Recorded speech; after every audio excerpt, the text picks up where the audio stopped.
Memang di situ tempat untuk memusnahkan totokan jalan suara. Dan nyatanya Sinto Gendeng kini memang bisa membuka mulut keluarkan suara.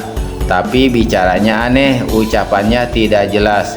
Suara si nenek melengking aneh, cepat sekali, sulit dimengerti.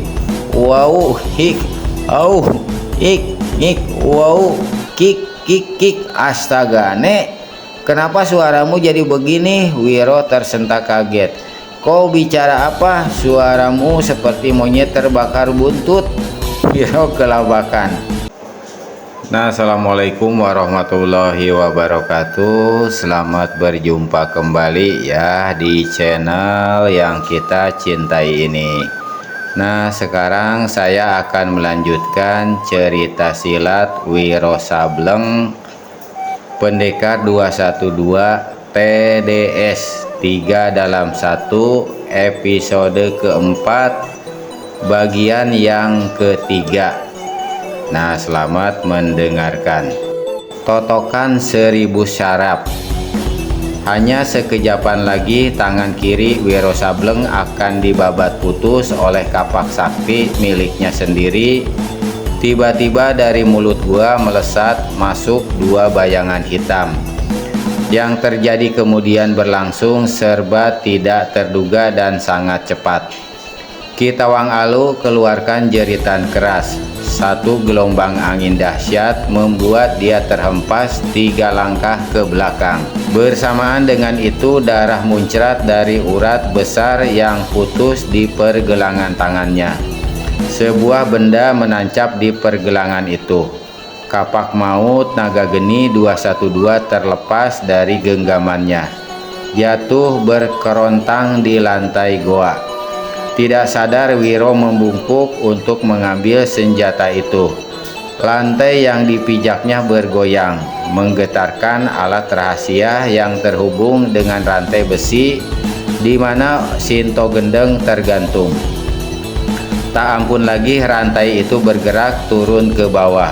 Sosok si nenek dengan kepala lebih dulu menghujam turun ke arah tungku api raksasa.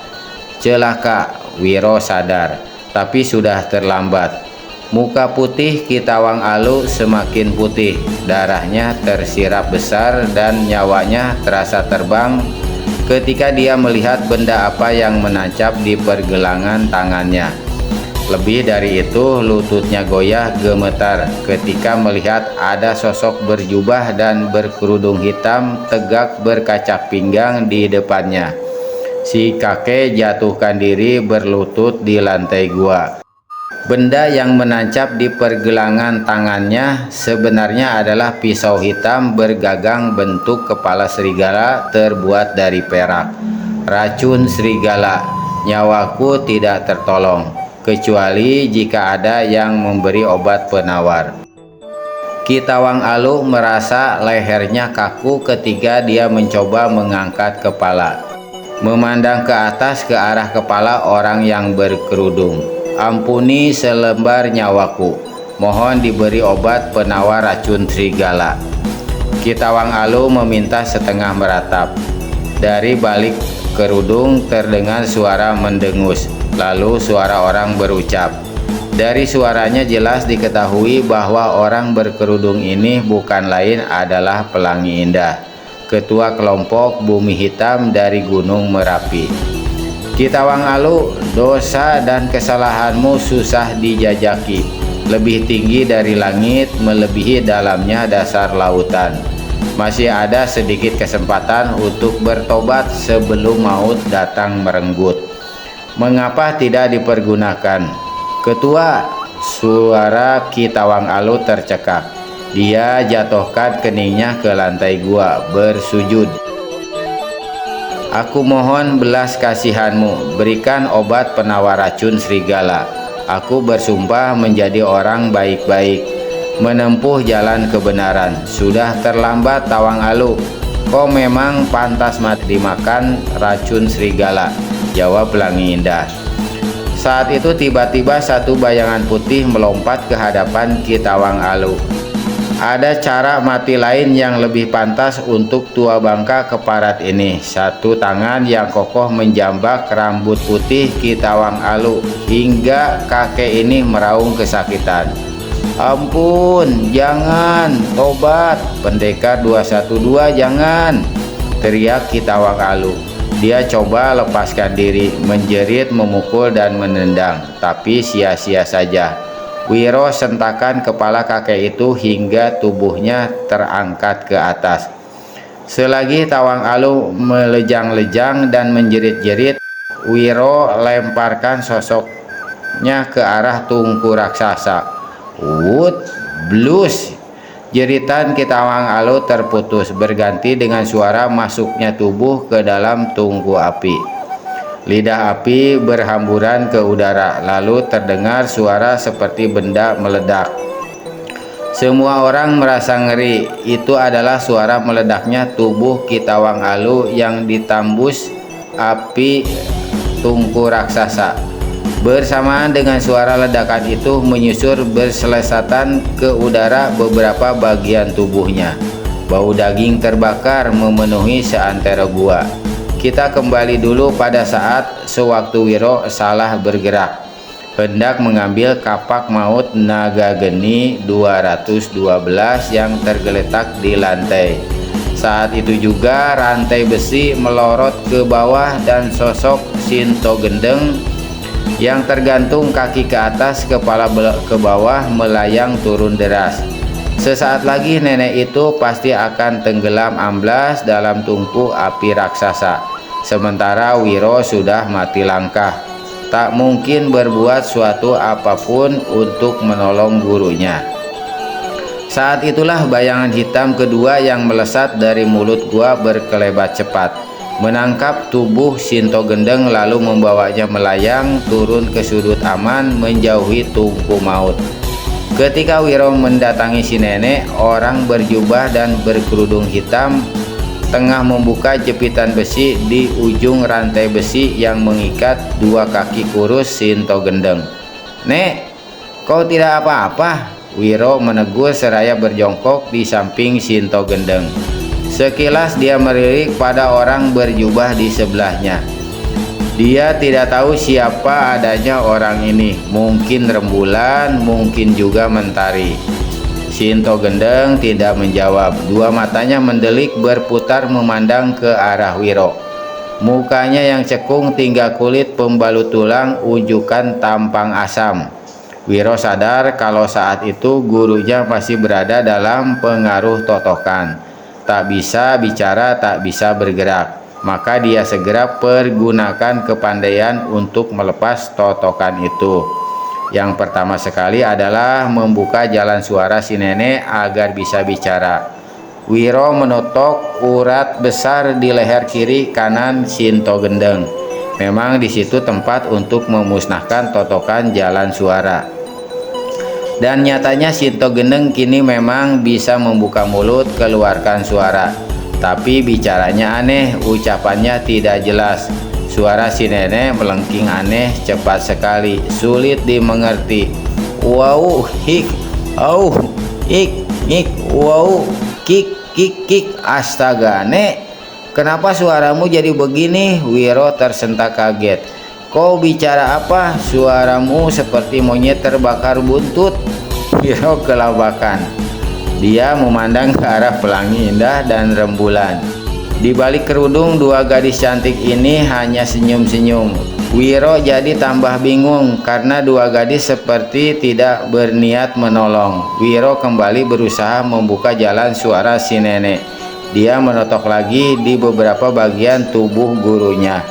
Suara aneh si nenek memang lenyap, tapi kini yang melesat keluar dari mulut Sinto Gendeng adalah suara seperti kerbau melenguh.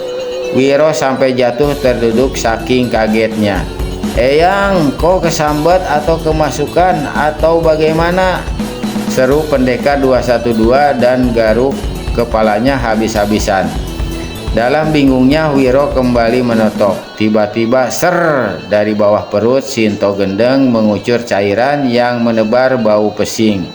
Di lantai gua kelihatan tergenang cairan kekuning-kuningan. Maksud baik Wiro untuk menolong gurunya malah salah kaprah. Si nenek ditotok hingga mengucurkan air kencing habis-habisan. Walah, mengapa jadi begini? Wiro terserut mundur. Tangan kiri memencet cuping hidung menahan sambaran bau pesing. Tangan kanan menggaruk kepala pulang balik. Kau kelewatan nek, ditolong malah kencing seenaknya. Bekas cupangan di leher. Sambil menahan tawa, Pelangi Indah mendatangi. Totokan 1000 saraf bukan totokan sembarangan. Kau tidak bisa memusnahkannya dengan ilmu pembuka totokan biasa. Orang yang ditotok juga tidak mampu membebaskan diri sekalipun dia memiliki hawa sakti dan tenaga dalam luar biasa tinggi. Lalu bagaimana guruku? Dia mesti ditolong. Kau lihat sendiri, barusan dia kencing. Nanti jangan-jangan dia berak. Aku, Pelangi Indah dan gadis berkerudung di samping si nenek berusaha menahan tawa. Jangan khawatir Wiro, kami membebaskan gurumu dari totokan itu, jawab Pelangi Indah. Lalu gadis ketua kelompok Bumi Hitam ini anggukan kepalanya ke arah orang berjubah yang berjongkok di samping kiri Sinto Gendeng. Rembulan, musnahkan totokannya, buka jalan suara dan kembalikan kelenturan tubuhnya. Ternyata yang menolong Sinto Gendeng tadi adalah Rembulan, gadis tercantik dalam jajaran anggota kelompok Bumi Hitam yang diam-diam telah jatuh hati pada pendekar 212 Wiro Sableng. Mendengar ucapan pimpinannya, Rembulan segera mengangkat sosok Sinto Gendeng. Dari belakang kepala si nenek dinaikkannya demikian rupa. Jari telunjuk tangan kanan dimasukkan ke dalam mulut.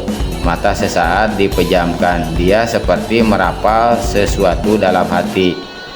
Jari dikeluarkan dalam mulut lalu ditusukkan ke leher belakang Sinto Gendeng di sebelah atas dekat rambut. Mulut Sinto Gendeng terbuka, satu kepulan asap berwarna hitam membersit keluar dari mulut itu.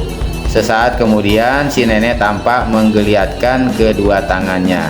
Bersamaan dengan itu jalan suaranya terbuka. Sinto Gendeng balikan tubuh, memandang melotot ke arah muridnya. Lalu mulutnya yang kini bisa bicara mulai menyerocos. Anak setan, kau sengaja mempermainkan aku ya? Nek, aku justru diam. Tutup mulutmu. Kau sebut aku monyet terbakar buntut. Kau bilang aku kencing seenaknya. Kau bilang aku mau berak. Eyang, aku minta maaf. Maksudku sudah. Tutup mulutmu. Jangan sampai aku lempar. Eyang, kau boleh marah besar padaku, tapi harap sedikit hormat pada dua gadis cantik yang telah menyelamatkan dirimu dan juga diriku. Dua gadis cantik, aku tidak melihat apa-apa. Yang aku lihat cuma dua sosok berjubah hitam. Kepala mereka ditutup kerudung hitam. Kalau mereka memang cantik, mengapa sembunyikan wajah di balik kerudung? Jangan-jangan yang satu sumbing bibirnya, yang satu lagi picak matanya. Hihihihi. Nek, jaga mulutmu, jangan membuat malu. Wiro benar-benar merasa jengkel. Dia takut dua gadis itu tersinggung, tapi Pelangi Indah dan Rembulan tenang-tenang saja. Malah kedua gadis ini senyum-senyum melihat pertengkaran antara guru dan murid itu. Pelangi Indah, Rembulan, kalau kau tidak keberatan, harap suka membuka kerudung. Perlihatkan pada guruku siapa adanya kalian. Sesaat Pelangi Indah dan Rembulan merasa bimbang mendengar permintaan pendekar 212 itu. Apa kataku? Muka mereka pasti jelek, buktinya mereka tidak mau unjukkan wajah, kata Sinto Gendeng pula. Wajahku walau sudah tua begini mungkin lebih cantik dari mereka. Hihihihi. Nenek dan maki Wiro dalam hati. Saat itu Pelangi Indah dan Rembulan sama-sama menggerakkan tangan membuka kerudung yang menutupi kepala mereka. Begitu wajah mereka tersingkap, Sinto Gendeng jadi terkesiap. Namun nenek ini cepat menguasai diri. Walau sebenarnya dia kagum melihat kecantikan dua gadis itu, namun dasar gendeng, enak saja dia bicara. Walah, kalian memang cantik semua. Tapi ketika aku masih muda, kecantikanku jauh melebihi kalian. Nek, saking kesalnya Wiro memotong ucapan sang guru. Masih mudamu sudah lama lewat, perlu apa disebut-sebut? Saat ini kau menghadapi kenyataan, apa kau tidak mau mengucapkan terima kasih pada Pelangi Indah dan Rembulan? Hai, kau sudah tahu nama mereka rupanya, Sinto Gendeng berucap setengah berseru. Lalu sepasang matanya mendelik berkilat-kilat memandang pada Wiro. Apa kataku? Terbukti kau nyatanya masih suka melihat wajah cantik, dada kenceng, tubuh mulus.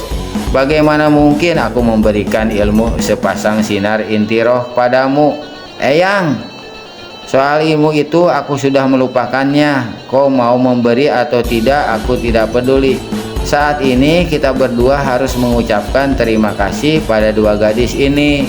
Mereka telah menyelamatkan jiwa kita. Lalu tanpa menunggu gurunya, Wiro bukukan dada, menghormat pada Rembulan dan Pelangi Indah seraya berkata, pada kalian berdua aku mengucapkan terima kasih.